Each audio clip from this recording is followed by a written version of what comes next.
Bueno, es el tema 1.6 de esta unidad, pero antes de poder enunciar, ¿verdad?, y comprender la ley de Gauss, vamos a definir algunos otros conceptos que son necesarios para poder entender esto de lo que se trata precisamente la ley de Gauss.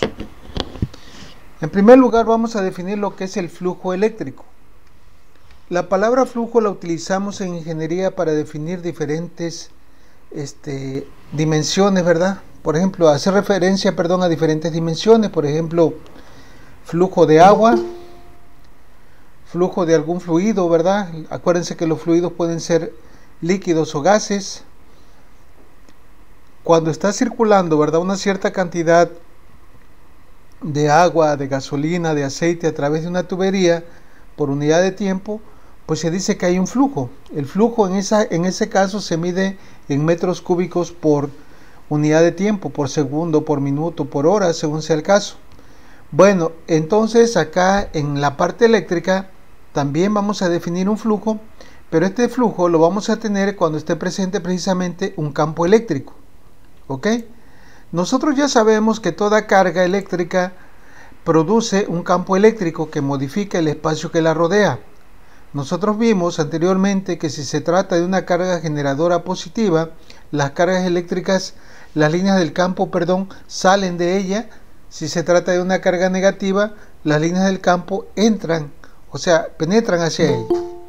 Bueno, vamos a considerar un campo eléctrico que es uniforme, tanto en magnitud como en dirección. Esto, ¿verdad?, se tendría cuando tenemos por acá no tan solo una carga puntual, sino una superficie cargada. Ya nosotros vimos también en un tema pasado, ¿verdad?, que en la naturaleza nos podemos encontrar una distribución de carga lineal, superficial o volumétrica. Bueno, dice, las líneas de campo penetran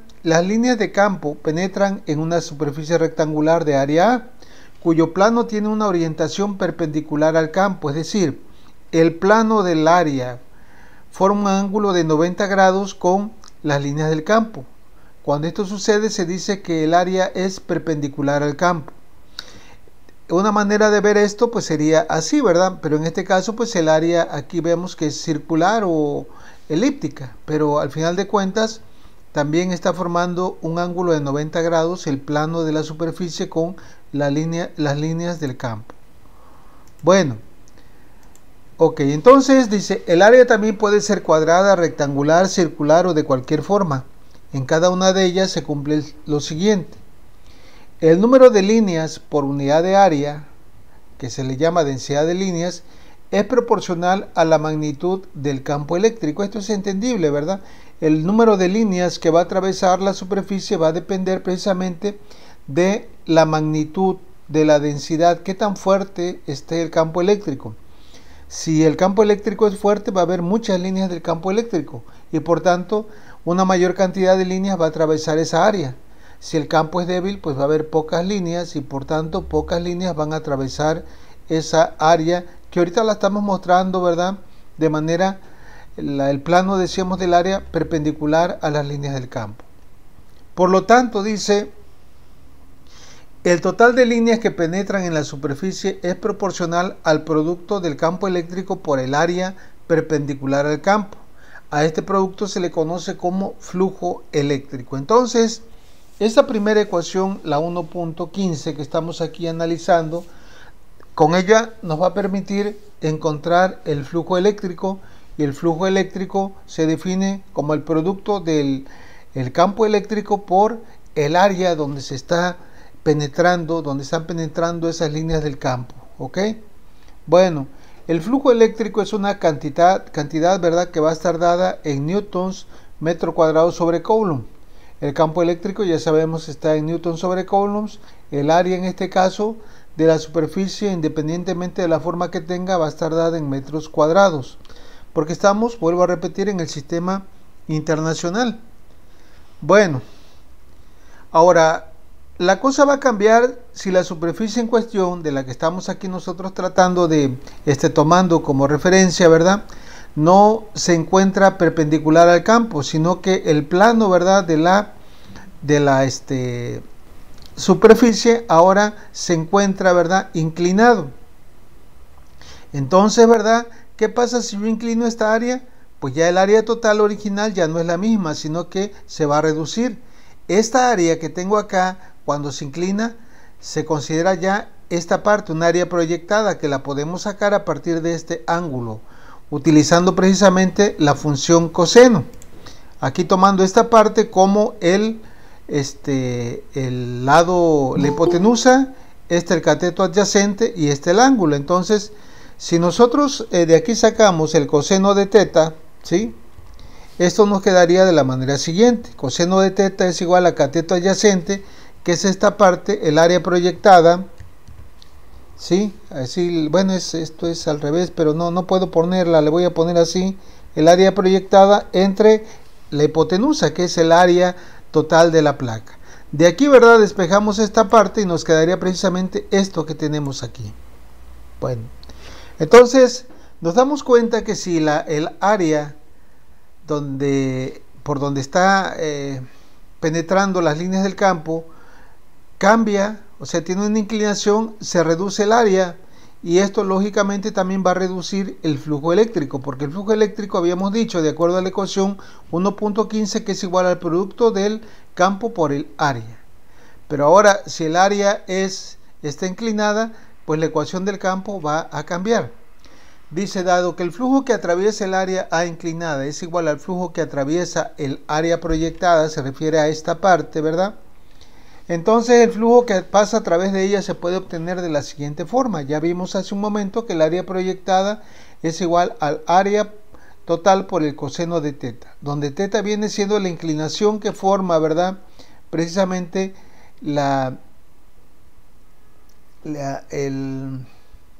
el área original con el plano perpendicular. El plano sí perpendicular. Bueno, entonces aquí tenemos las diferentes posibilidades de que puede haber. Por ejemplo, es todavía un poco más entendible, ¿verdad? Y así es como lo vamos a seguir, lo vamos a manejar de aquí en adelante. Permítame tantito, les voy a mostrar algo aquí en la pizarra. Les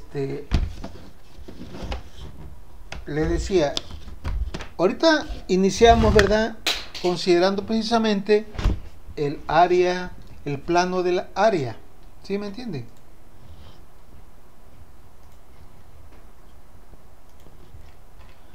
Aquí empezamos a ver esto. Decíamos que si el plano tiene una orientación perpendicular al campo, vamos a tener el máximo flujo. Pero esto se entiende de una manera todavía un poquito más fácil si yo considero el vector área. ¿Qué es el vector área? Es un vector que va a ser perpendicular al plano de la superficie. Por ejemplo aquí, ¿verdad? Aquí ya se está poniendo el vector área. Aquí nosotros vemos que el plano de la superficie es perpendicular a las líneas del campo. Y como el vector área también es perpendicular a las líneas del campo, entonces se dibuja así. Entonces vemos aquí que las líneas del campo con el vector área ahora ya son paralelos. No confundirse con lo que es el plano y el vector área. Les hago ver esto por las figuras que tenemos acá. Otra vez aquí se repite la misma figura que tenemos allá, ¿verdad? El vector área, aquí ya estamos considerando el vector área y las líneas del campo. Aquí, ¿qué pasa cuando el área está inclinada? Aquí todavía se ve más claro que si yo proyecto el vector área perpendicular al plano de la superficie, este vector área va a formar un ángulo teta con las líneas del campo. Y al final de cuentas, ese ángulo teta ya vimos que nos genera un área proyectada, que va a ser igual a al área total por el coseno de teta. ¿Cuándo vamos a tener el flujo máximo? Decíamos, el flujo máximo lo vamos a tener cuando el ángulo sea de 0. ¿Sí me entienden esto? Porque el coseno de 0 es igual a 1. No sé si esto es fácil de entender, miren. Por ejemplo, ustedes ahí en el bachillerato, ¿verdad? O en los cursos que han llevado de matemáticas, han visto que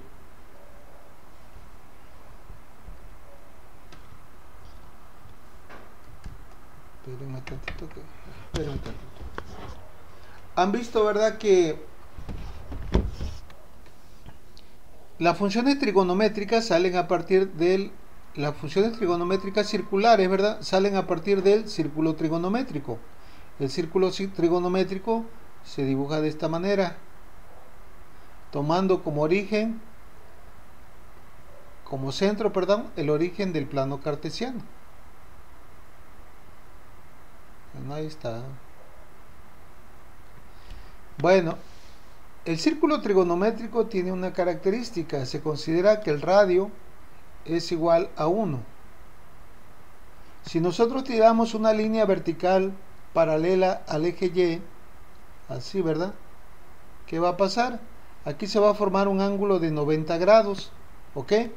Y a partir de esto, nosotros vamos a tener ya formando el triángulo, vamos a tener dos lados.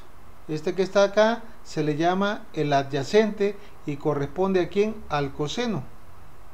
Este de acá es el lado opuesto y corresponde al seno. A alguien se le ocurrió llamarle el seno. ¿El seno de quién? Pues si ponemos un ángulo alfa, beta o teta, pues este sería el coseno de alfa y este sería el seno de alfa. Pero yo necesito que observen qué pasa si cambia la posición del vector. Ahora, si el vector lo dibujo acá, ¿verdad?, el ángulo formado es ahora este. ¿Ok? Bueno, ahí se movió, espérenme.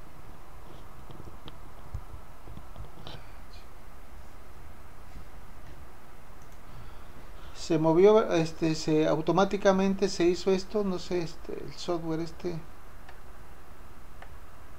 ahí está, no quiero que se... Fíjense bien, el ángulo aquí, ¿cuánto es? Originalmente dibujé como un ángulo de 45, ahorita el ángulo está tendiendo a ¿cuánto? A 90, ahorita el ángulo es como de 80, por ahí así. ¿Qué pasa cuando el ángulo crece?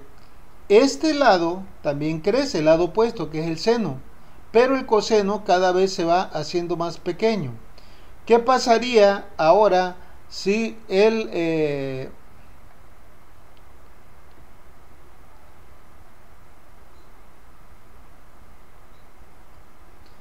¿Qué pasaría ahora si el ángulo fuera de 90 grados? ¿Dónde quedaría el vector? El vector quedaría aquí, ¿verdad?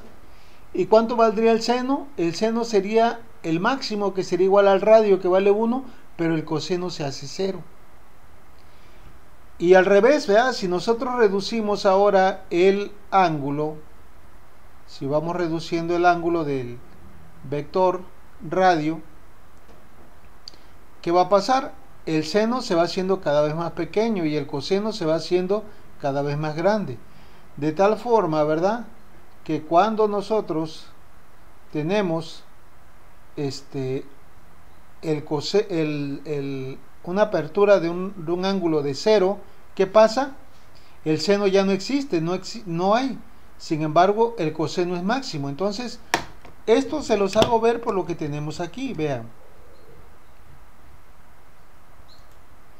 Cuando el plano de la superficie es perpendicular a las líneas del campo, el vector área forma un ángulo de 0 grados con las líneas del campo, o sea, teta vale 0. Y el coseno de 0, ¿cuánto vale? 1. Es decir, el flujo es máximo. Pero cuando el área está inclinada, ¿qué va a pasar? Pues ya se va a formar un ángulo y va a haber un cierto valor del flujo eléctrico menor al máximo. Pero ¿qué pasaría si esta área yo la coloco de esta manera?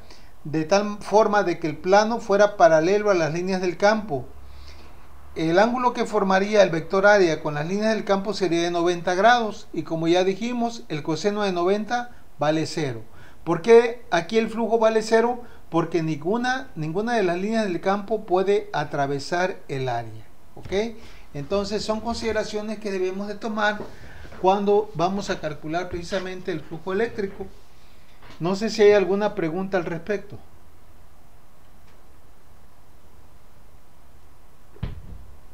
No, profe.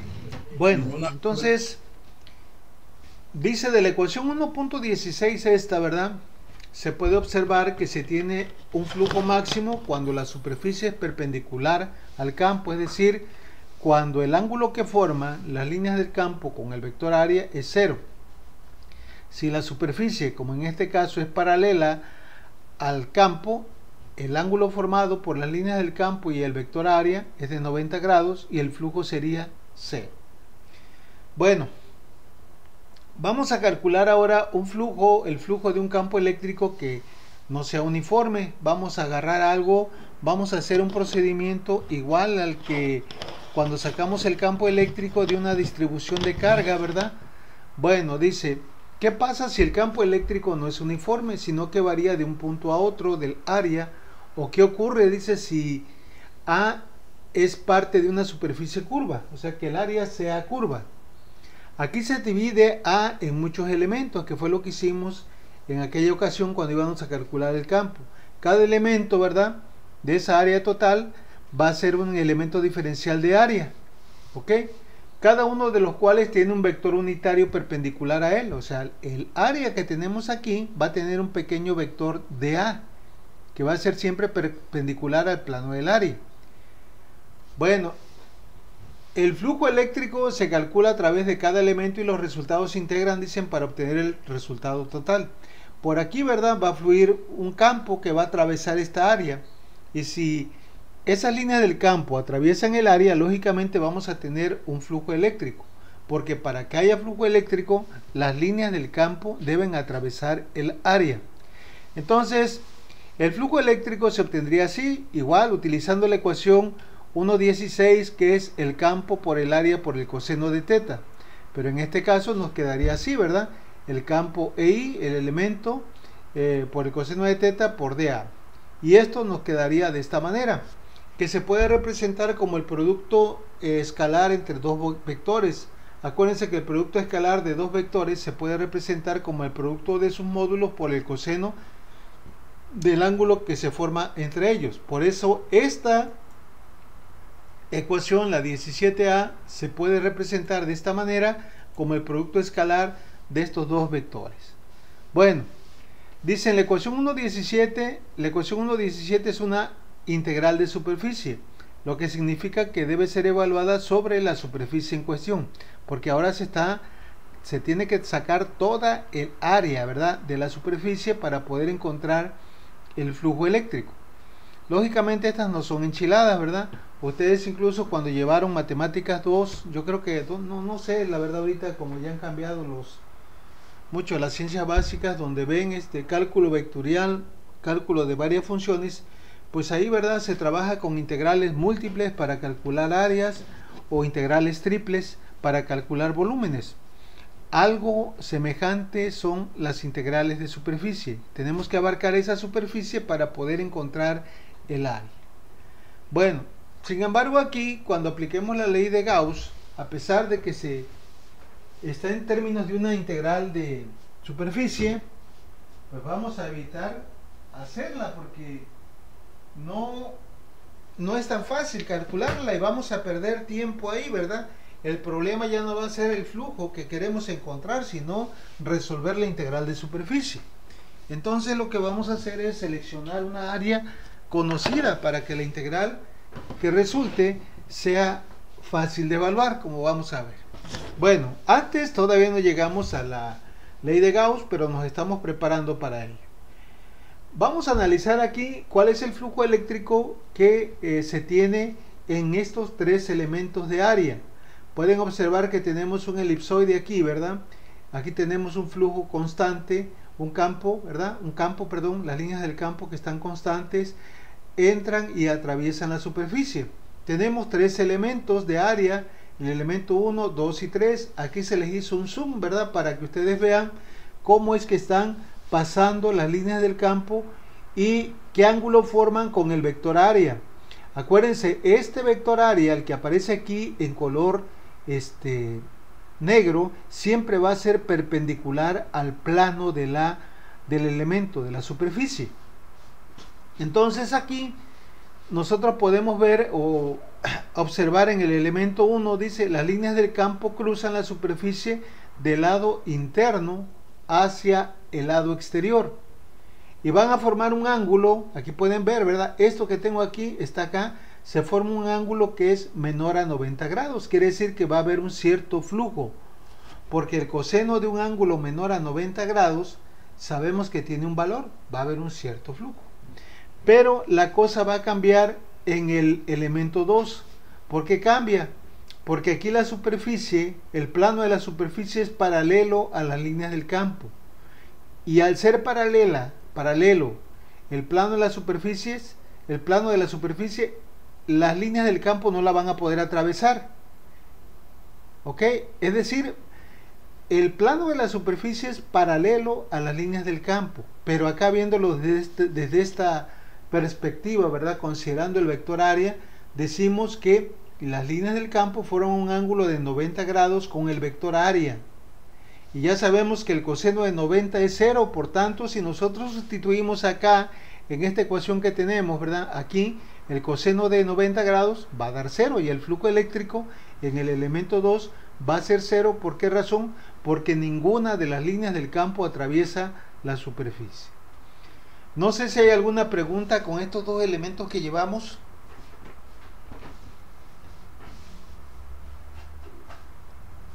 No, profe. Bueno, ahora, ¿qué va a pasar con el elemento 3?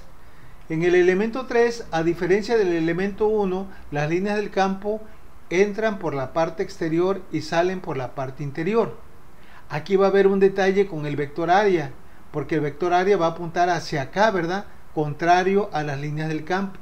Las líneas del campo están entrando del exterior hacia el interior, pero el vector área, dijimos, siempre va a apuntar o va a tener una dirección perpendicular al plano de la superficie, de tal manera que este ángulo, en este caso, va a ser mayor a 90 grados, incluso tirándole a 180 si es que estuviera fuera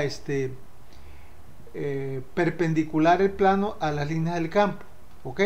Entonces dice, para el elemento 3, donde las líneas del campo atraviesan la superficie del exterior al interior, teta, en este caso aquí lo están considerando como si fuera de 180 grados. Y el flujo es negativo. ¿Por qué razón el flujo es negativo? Porque el coseno de un ángulo mayor a 90 grados, pues es precisamente negativo. Aquí nosotros lo podemos ver, ¿verdad?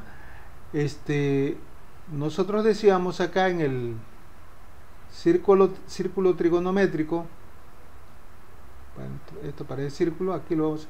Si tengo un ángulo que está por acá, ¿verdad? Vamos a suponer que son 40 grados. ¿El coseno cuál sería? Pues sería de aquí a acá, ¿verdad? Y como está del lado de las X positivo, este coseno va a ser positivo. Pero una vez que tengo un ángulo mayor a 90 grados, ¿sí? Por acá, y formo el triángulo, ahora el coseno sería y el coseno a partir de aquí ya ahora es negativo. Cuando el ángulo es de 180 grados, pues con más razón, ¿verdad? El vector queda por acá y el coseno es exactamente de menos 1, como está ahorita presentándose en el elemento 3. Dicho de otra manera, entonces vamos a tener un flujo negativo cuando las líneas del campo entran por el lado exterior y salen por el lado interior. Dice, en resumen, el flujo neto a través de las superficies es proporcional al número neto de líneas que salen de la superficie, donde el número neto significa la cantidad de líneas que salen de la superficie menos la cantidad de líneas que entran. O sea, aquí, ¿verdad? El flujo neto de que está entrando y que está saliendo, pues prácticamente va a ser 0, porque va a ser lo mismo que entran es igual a ¿quién? A lo mismo que sale. ¿Sí? O sea, si estuviera en una cierta posición.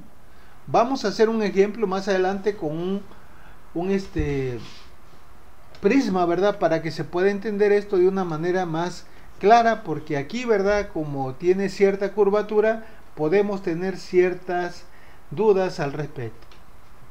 Dice, si salen más líneas de las que entran, el flujo neto es positivo. Si entran más líneas de las que salen, el flujo neto es negativo. Si aquí lo podemos ver, si salen de la superficie, el flujo va a ser positivo por el ángulo que se forma. Si entran del exterior hacia el interior, si entran, el flujo va a ser en este caso negativo. Bueno, así que es inversamente proporcional, por decirlo así.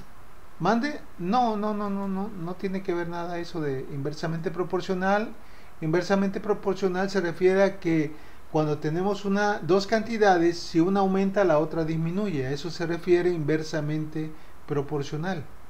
Aquí el flujo, ¿verdad?, que vamos a tener, el flujo neto va a depender de las líneas que entran y de las líneas que salen. Lo vamos a ver, les decía, más adelantito con un ejemplo. Bueno, ya tenemos entonces la información necesaria para poder entender ahora sí la ley de Gauss, porque ya definimos el flujo eléctrico al que hace referencia precisamente la ley de Gauss. Bueno, la ley de Gauss establece, dice que el flujo eléctrico total a través de cualquier superficie cerrada, una superficie que encierra un volumen, a eso se refiere una superficie cerrada, es proporcional a la carga eléctrica total dentro de la superficie. Aquí sí, fíjense bien, hablamos de cosas proporcionales, quiere decir que el flujo eléctrico es mayor siempre y cuando sea mayor la carga eléctrica que se encuentra dentro de la superficie, dentro, no que esté por afuera, que entre y que salga, no. La ley de Gauss se aplica, ¿verdad?, a cargas que están encerradas dentro de ciertas superficies. ¿Ok? Bueno, dice, la ley de Gauss indica que el flujo eléctrico total que atraviesa cualquier superficie solo depende de la cantidad de carga dentro de la superficie. La superficie a la que hace referencia la ley de Gauss se le llama superficie de Gauss o superficie gaussiana. Y esa superficie, puede ser real, pero con frecuencia, cuando estamos resolviendo problemas, ¿verdad?, y encontrando ciertas soluciones, esa superficie la podemos considerar imaginaria.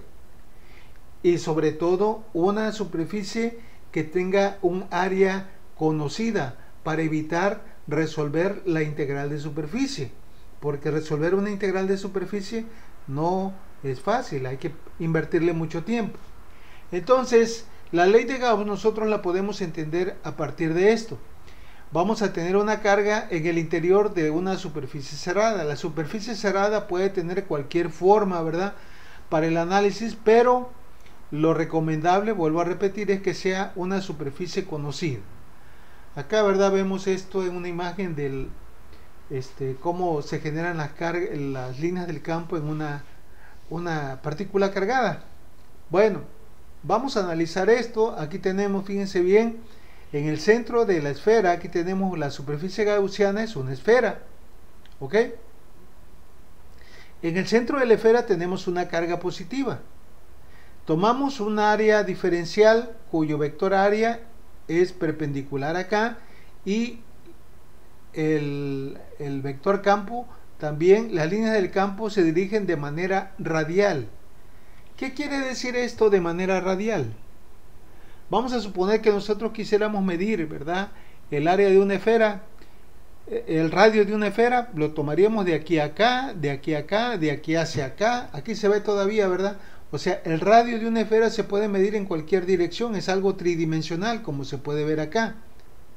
Entonces, las líneas del campo aquí se van a dirigir, como se aprecia acá, de manera radial, siguiendo la dirección del radio de la esfera.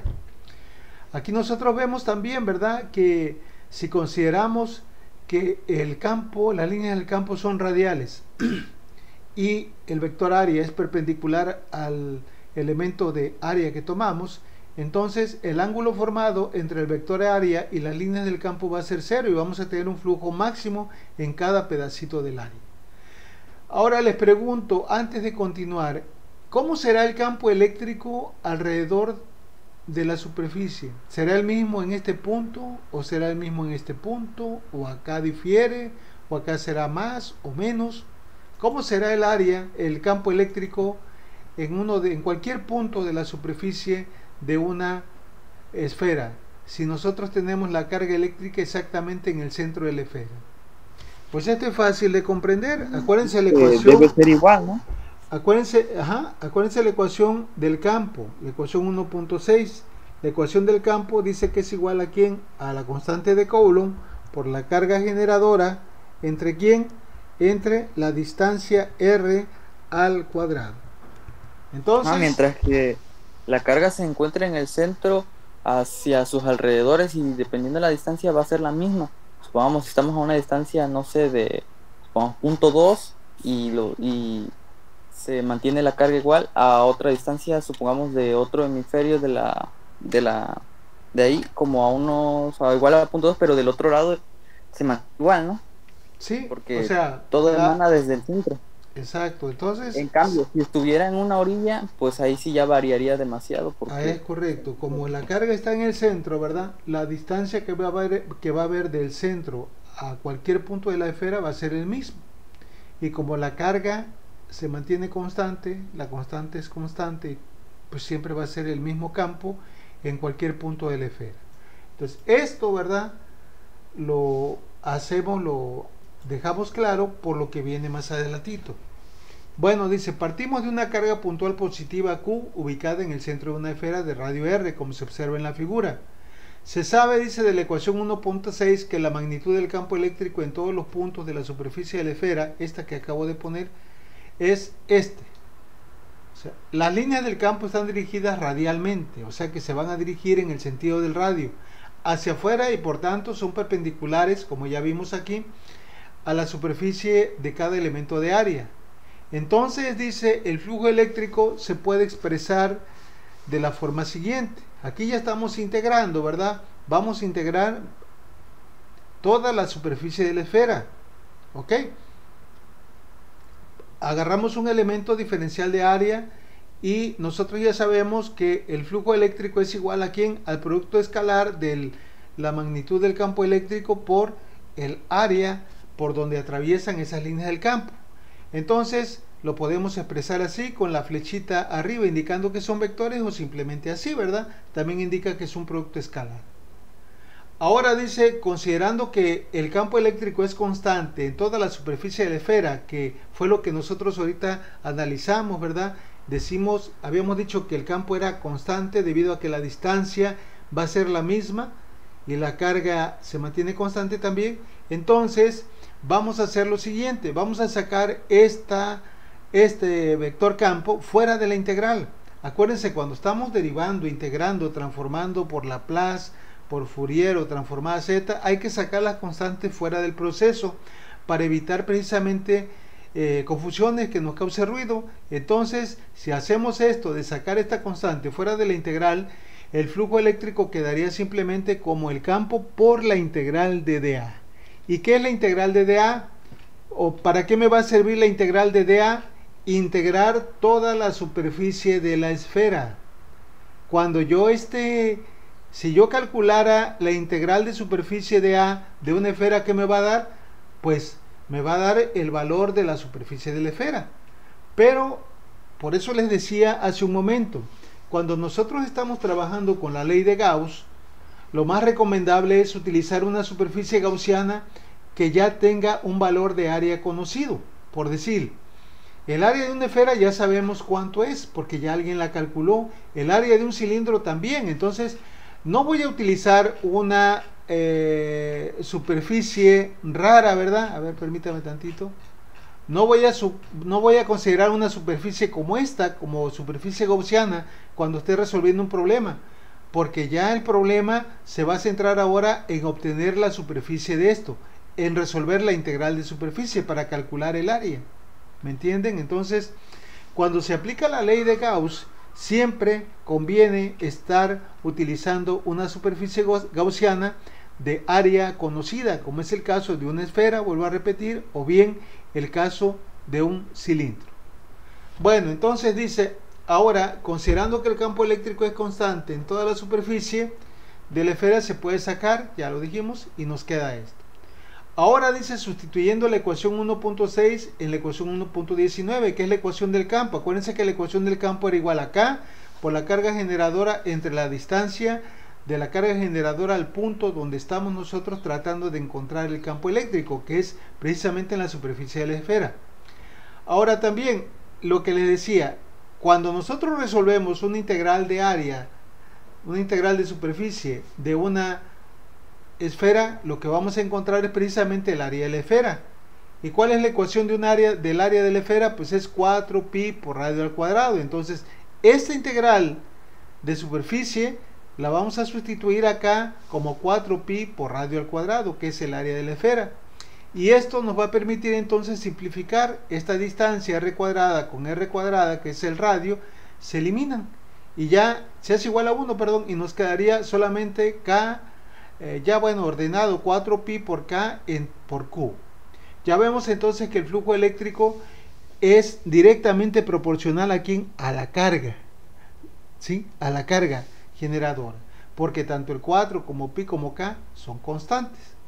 Todavía esta ecuación, la 1.20, la vamos a modificar utilizando la constante de permitividad que vimos al inicio cuando estábamos viendo lo de la ley de Coulomb, ¿se recuerdan? Decíamos que la constante de Coulomb se puede expresar en términos de la constante eléctrica o constante de permitividad epsilon 0. Habíamos dicho que K era igual a 1 sobre 4pi por epsilon 0. Entonces, si sustituyo acá K por este valor, ¿qué pasa? ¿Qué me va a quedar? Pues me va a quedar lo siguiente: este 4pi con este 4pi se hace igual a 1, y finalmente el flujo eléctrico, de acuerdo a la ley de Gauss, establece que es igual a la carga entre la constante de permitividad eléctrica. ¿Ok? No sé si hay alguna pregunta, alguna duda con esto.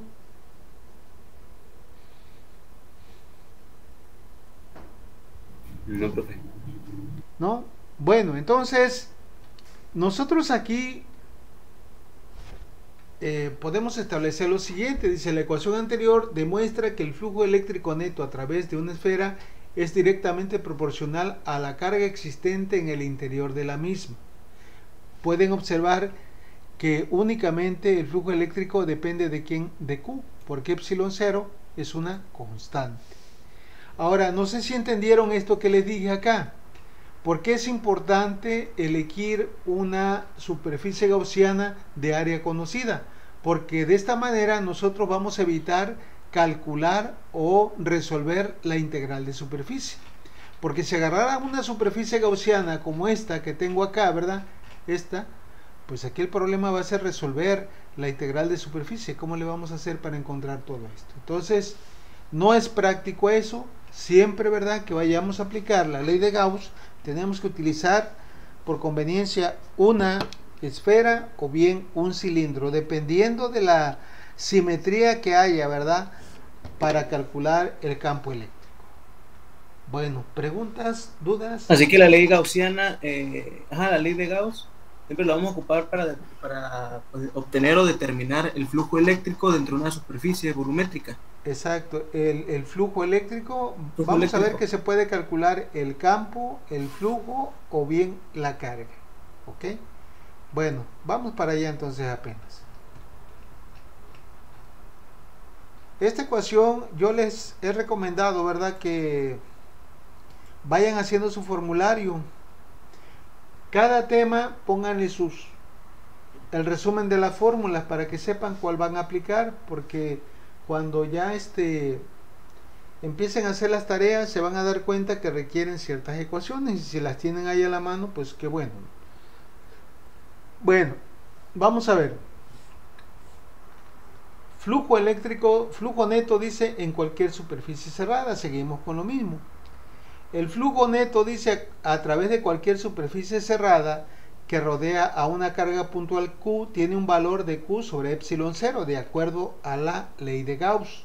¿Sí? El flujo eléctrico, ya dijimos, de acuerdo a la ecuación 1.20, que es igual a la carga generadora entre la constante de permitividad eléctrica. Bueno, entonces, fíjense bien, aquí tenemos una carga generadora. Pueden observarla aquí positiva. Las líneas del campo salen de manera radial de la carga, como esta imagen que les presenté así, ¿verdad? Esta imagen de laboratorio de así se comportan las líneas del campo, en todas direcciones, ¿verdad? Nada más que nosotros pues no lo podemos dibujar así porque se trata de algo tridimensional. Por eso lo representamos de una manera más sencilla, de forma bidimensional. Tenemos tres superficies, ¿ok?